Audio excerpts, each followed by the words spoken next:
নমস্কার, রনিতার রান্নাঘরে সবাইকে স্বাগত। আজ বানাচ্ছি 5 মিনিটে মাছের ঝাল।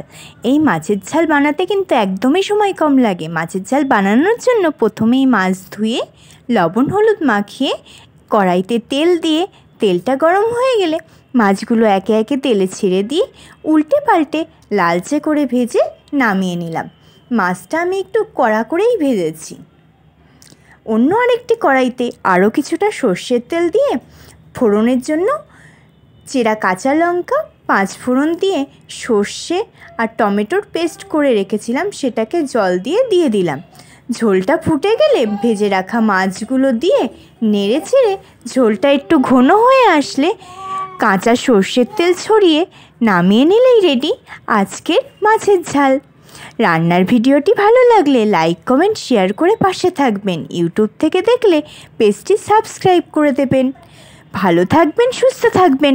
আবার আসবো পরের একটি রান্নার ভিডিও নিয়ে। ধন্যবাদ।